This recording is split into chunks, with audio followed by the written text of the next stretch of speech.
On Locked On Rockies, the road narrative has to change. You are Locked On Rockies, your daily Colorado Rockies podcast, part of the Locked On Podcast Network, your team every day.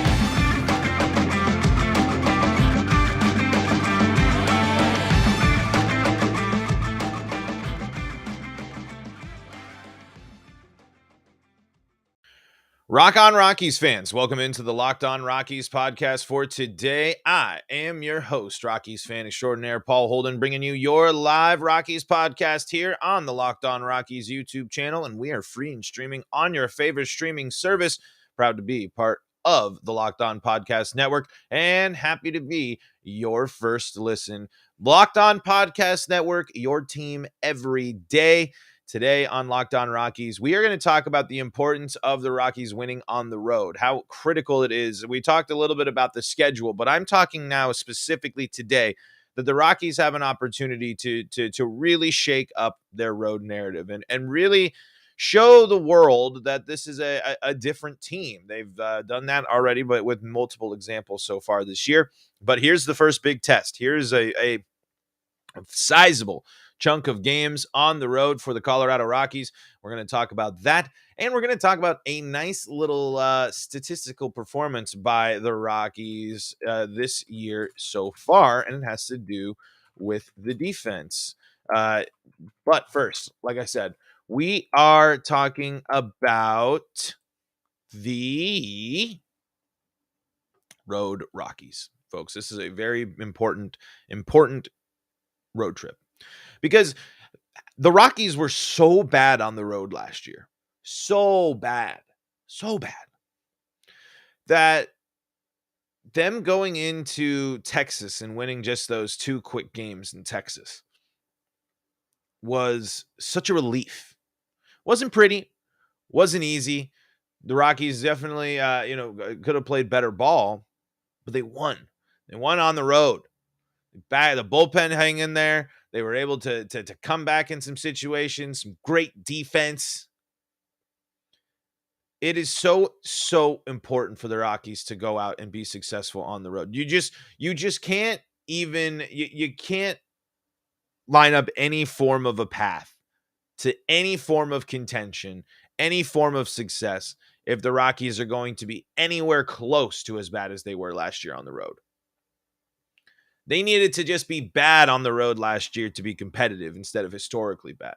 And I think these Rockies will be better on the road. I think we've seen that the Rockies do have the different role makers and the different pieces and different lineups all the time, which should hopefully lead to better road success. But we also have had some history. We've had some we've had hot starts. We've had a lot of stuff that a road trip like this, if it goes poorly, if the Rockies only scrape together a couple of wins, derails all of the early season momentum that you have. And think about it. The Rockies play a 3-game set against the Tigers, and then they play 4 against the Phillies. If you come out of these series, if you come out against these 4 out of those 7 games with only 2 wins, the Rockies then would be a 10-9 team. That you're right back in that middle spot. It's not horrible, but that doesn't help you. All that early momentum, all of that steam that you gained is gone. But that's not just looking at the schedule. That also just continues the mental struggles of being a road Rocky. So I'm not saying they need to go out and dominate. I just we need to see a different road team. And this is going to be our first example of it, because the Rockies have benefited from being, I think they said on the broadcast the other day that they're one of the teams, if not the team that's played the most at home so far this year. That's an interesting layer to this. Will this bullpen be able to keep it, will that be a one-time deal? Will the bullpen get less, will Kyle Freeland get less dinked and dunked at other ballparks? How are the Rockies going to handle, going into, are the Rockies starters, are they going to be able to get through some of the inconsistencies and be able to come in and be the foundation they need for the solid road starts? All this matters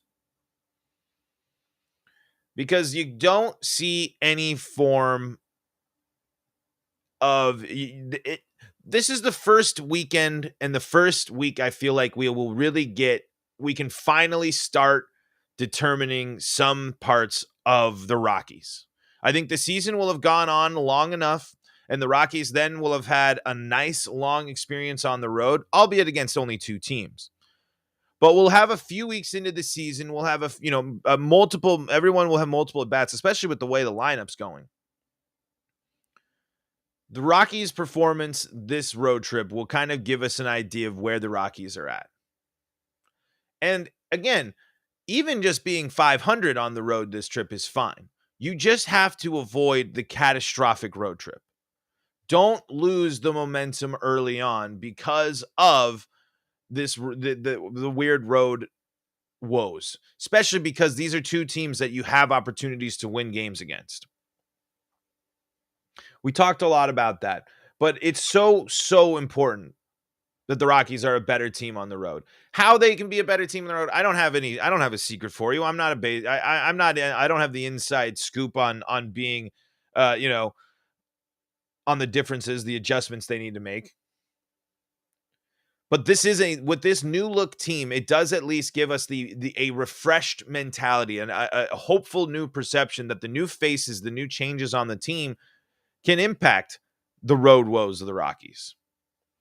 Can we continue to get nice at-bats from these other pieces, especially the bottom of the lineup, that's going to help the Rockies when they desperately needed it? Because my big worry about the Rockies on the road isn't the pitching. My big worry is the Rockies' ability to score runs. We've seen the offense fall completely flat. The offense go completely silent. I want the Rockies to score early and the Rockies to score often. That's the biggest issue, I think. That's the thing I get the most concerned about with the Rockies heading on the road, is how is that offense going to translate? They cannot, as Adrian puts in the chat here, be as bad as they have been with runners in scoring position. Let's honestly, that's going to be kind of the big focus, the main worry, and what would set a really troubling trend for the Rockies is if they lose ball games, but they lose ball games with these continued awful numbers, these awful runners in scoring position numbers. But before we do that, I got to tell you about the people that help make this show possible, and that starts with Built Bar. Built Bar is the thing for you if you are looking for a replacement for your afternoon snack with something with a little bit more to it than some of your candy bars or things like that. Low calorie, high protein. They are covered in 100% real chocolate. Yes, that's right, 100% real chocolate. And when you go to Built.com and you scroll down to the macros chart, you'll be blown away by the high protein, low calorie, high fiber, low carb options. Most Built bars contain 130 calories, 4 grams of sugar, 4 net carbs, and 17 grams of protein. And you can see all the delicious flavors and the oftentimes the flavors, they have the limited time flavors. So they're always doing something different at Built.com. So when you head to Built.com, you can see not only the delicious flavors that are there all the time, but the ever-rotating, awesome, limited-time flavors that you can get your hand on. And when you go to Built.com today, you can use the promo code LOCKED15. That's a promo code LOCKED15 for 15% off your order at Built.com. Get 15% off your order at Built.com when you use the promo code LOCKED15. Change up them snacking habits today and get 15% off with the promo code LOCKED15 at Built.com. Also want to tell you about BlueNile.com. At BlueNile.com, you can celebrate all of life's special moments, from creating the engagement ring of her dreams to gifting a classic and timeless jewelry piece, all at prices you won't find at a traditional jeweler. Whether she prefers a statement piece or everyday subtle elegance, BlueNile.com has fine jewelry options for every mom. Shop high-quality classic diamond earrings, elegant tennis bracelets, or gemstone pendant necklaces. Mark Mother's Day with something enduring. Classic diamond stud earrings, elegant tennis bracelets, birthstone pendants, and so much more available at BlueNile.com. And hey, you might be wondering, I would like to do something nice like that, but I don't have a clue.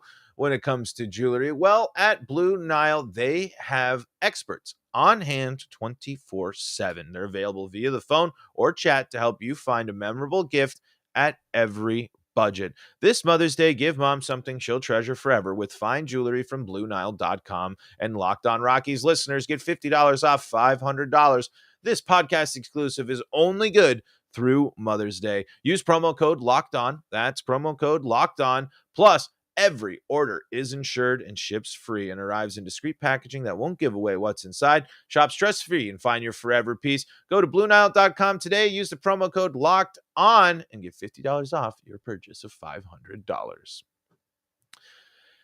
To end and change the narrative of the Road Rockies, they need to go out and score. They need to hit it with runners in scoring position. Rockies with runners in scoring position, it has been awful in sometimes this year. They've had multiple times to get back into games and have them, get themselves back into ball games without. They've managed to do this without. I kind of got lost. Let me whip.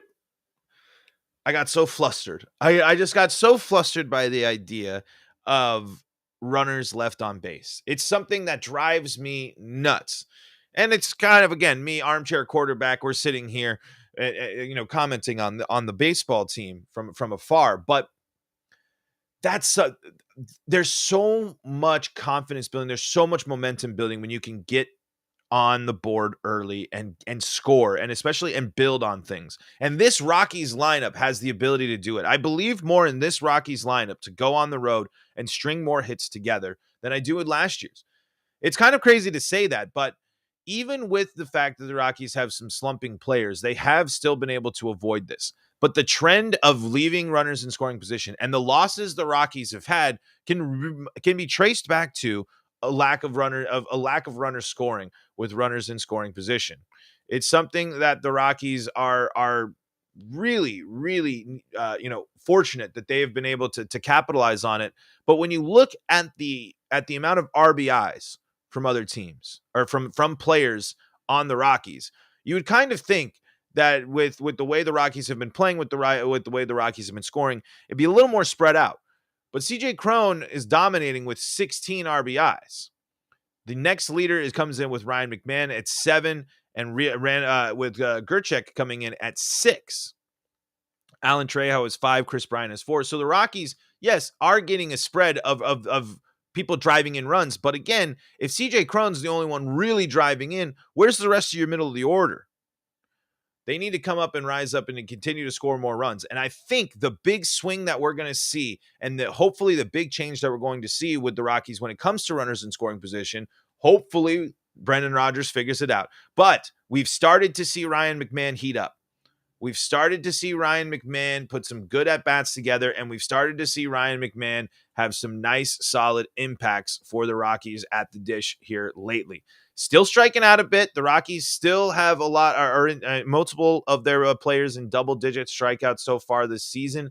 However, not really impacting it when Connor Jones and CJ Cron both have OPSs of over 1,000 there as well. Ryan McMahon is got his is that certainly sitting at 751, but like I said, Ryan McMahon heating up is going to be massive for the Rockies. In his last game, he went 2 for 5 against the Phillies with 3 RBIs.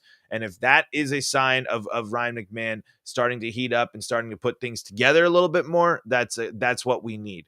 Didn't get the other hits, did get strikeout in the other 2 games against Philly, so maybe not enough of the kind of at-bats and the consistency you're looking for in terms of Ryan McMahon truly showing that he's there. But Ryan McMahon with that big RBI day, those couple of big hits, that's what you need. That's really what you need. CJ Cron has been providing them, but for the Rockies to be consistent, for the Rockies to score more, for the Rockies to take advantage of the amount of traffic they've been able to put on base, especially due to great at-bats from players like Connor Joe and Chris Bryant able to swing it and get on base all the time.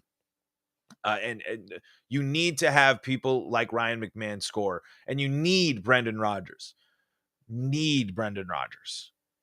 The it is. I know it's already been written about. I know that's what everyone's talking about, but we are reaching a point.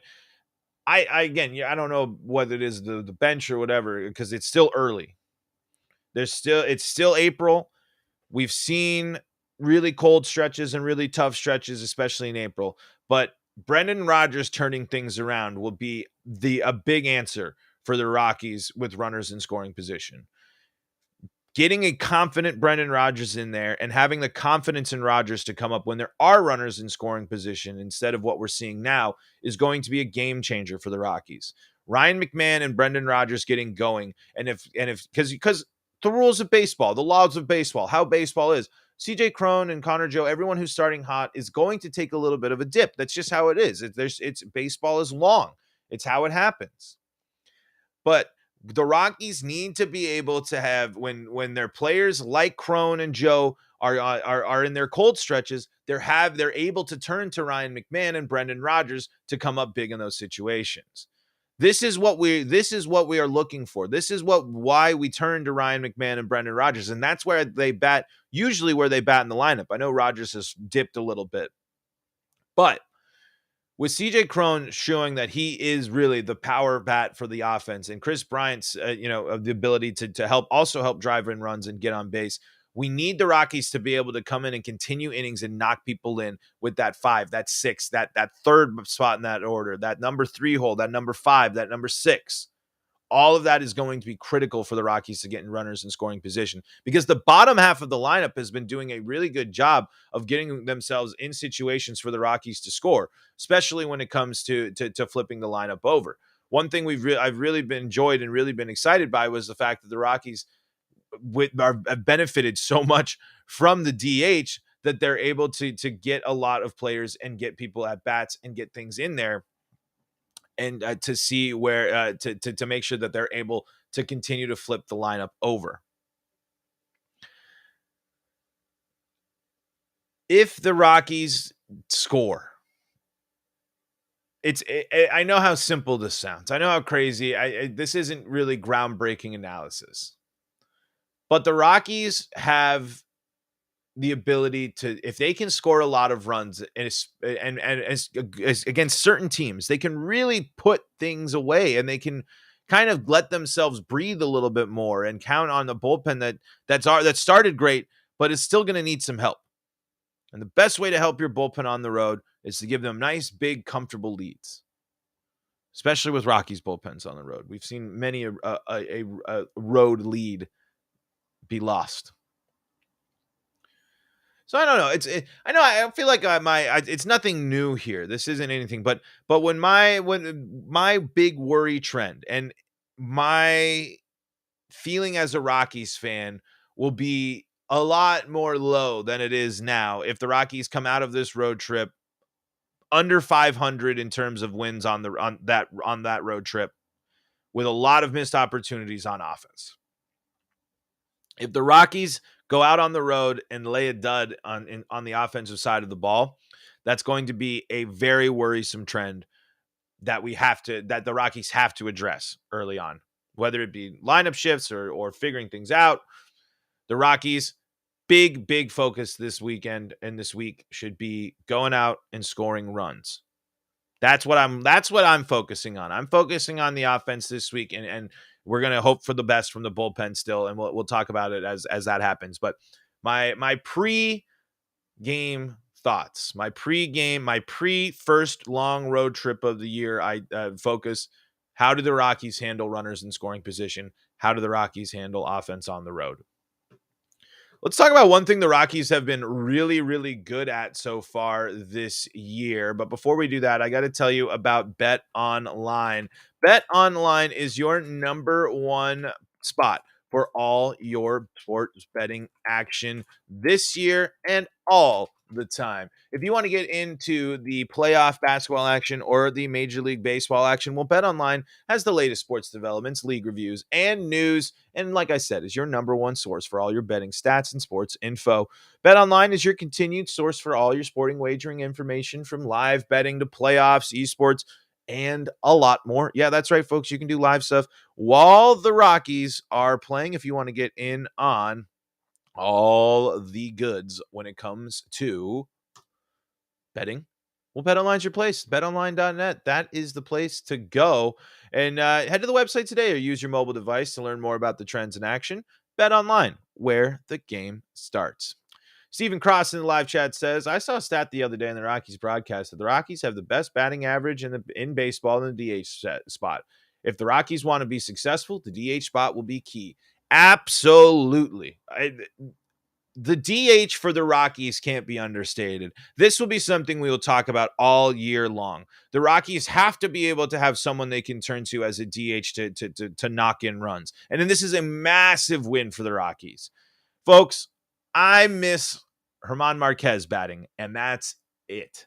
I don't miss pitchers batting at all, and we as Rockies fans got to be ecstatic. The Rockies have had great success from the DH position, and they have had all sorts of wonderful things that have come from the DH. This has been such a pro for the Rockies. It has been such a wonderful, wonderful change for the Rockies, and this is going to increase their opportunities to score. But Steven nails it, the nail on the head. If the Rockies want to be successful, they are going to need continued production from their DH. But I love the fact that the Rockies can, with their depth right now, can move players, still keep their bats in the lineup and give them a day off from the field, but keep their offensive presence, because you can throw Connor Joe in left if Chris Bryant needs a break, or you can have him be the DH, or you can have him play first, and CJ Cron can take a step back. You have your outfield depth that can do stuff, that can fill in for Charlie Blackmon to add that. We've seen that. And the best part about it, too, is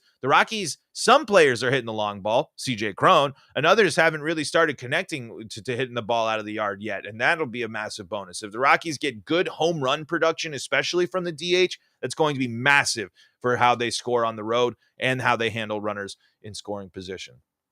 The other thing the Rockies are really good at this year is turning double plays. They have been a team that has done really, really well at turning double plays. I can't remember I believe the Rockies. Let me see what the stat was, at least from a couple of days ago. The Rockies, it's something that they've always done. It's something the Rockies have always been good, and something that I'm so encouraged by is the Rockies' ability to turn double plays. This is something that has been a great sign for the Rockies, because of the fact that they have the new shortstop and Jose Iglesias. Alan Trejo's been getting into the mix. And while Brendan Rodgers has struggled on offense, he certainly has not struggled on defense. His defensive abilities have been key and crucial to the Rockies. And when they played on the 20th, I can't remember this. So this was on Wednesday. So I think they turned a couple on Thursday as well. The Rockies turned 20 double plays in 12 games. That's amazing.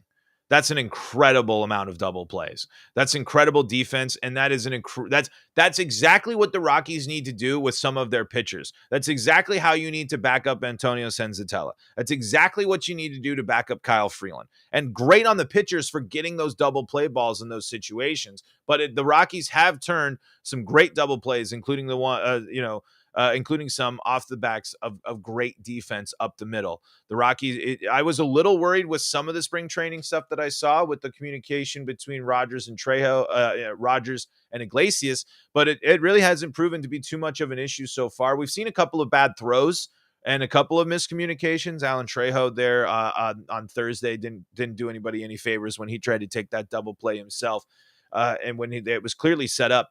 But that'll keep coming. It's not always going to be perfect, but the communication and the fact that the Rockies are so good at turning double plays already at this point of the year is an awesome, awesome plus and an awesome benefit for the Rockies as well, and something that I really hope that we will continue to see. One more interesting tidbit here ahead of the game tonight. There was a Twitter thread going on yesterday from Helton Hall of Fame. If Miggy gets his 3,000th hit against the Rockies, and he likely will, because, there's 3 games, and the Rockies aren't going to walk him every time, the Rockies will have surrendered the 3,000th hit to 12% of the club. And the number will be 27 members who joined the club since the Rockies came into existence. That is crazy. The Rockies also allowed, or were they did the 3,000th hits. Craig Biggio and Ricky Henderson also, and Ichiro all hit 3,000 against the Rockies. I'm all for it. You know what? Fine. If you want to be lame and walk Miguel Cabrera in his last at bat, I don't care, folks. I get it. Blah, blah, blah. Just like I said with the Kershaw thing, you have a perfectly reasonable baseball excuse. Yes. But come on, it's a game in April and it's close. And then what do? They hit a little fly ball and they score and then they go on to win anyway. A little bit of karma maybe. I'm just saying. If you're going to put him on, you might as well throw him to him. You never know. But it's smart baseball, I guess. But the Rockies, again, I thought that was so fascinating that I found that on Twitter, that there was some people talking about. I knew the Rockies had been involved with, I felt like a couple, but then I didn't know. I knew Ichiro. That was the one that was sticking in my head. And I feel like I've seen a couple other like milestones here and there. But these big major hit milestones, Craig Biggio and Ricky Henderson also getting 3,000 hits against the Rockies. I thought that was pretty crazy. Folks, that's going to do it for today's episode of Locked On Rockies. I am your Rockies fan extraordinaire, Paul Holden, getting ready to wind things down here. Thank you so much for making us your first listen of the day. Check out the Locked On Now, the Locked On MLB podcast for your second listen of the day. Should be a wonderful weekend of Rockies baseball, I hope. So, Road Rockies, I'm ready to hold my breath right along with y'all, and we'll get a good look at what this team is like on the road as they head out to their longest road trip of the season so far. History is possibly going to be made or hopefully going to be made. Like I said, I'm rooting for the Rockies to give up one hit this weekend. A double to Miguel Cabrera. That's fine. I'm happy for that. Folks, thank you again so much. Subscribe to the YouTube channel. It's a massive, massive help. I can't emphasize that enough. If you love the show on the audio services, we appreciate it because we are free and streaming there as well. But if you wouldn't mind heading over to YouTube and clicking that subscribe button, it's a massive help to me and it's a massive help to the show. But we like whatever you do when it comes to supporting the Locked On Rockies podcast. And we appreciate your time and tuning in. Folks, until next time, this is Paul Holden saying so long from the Locked On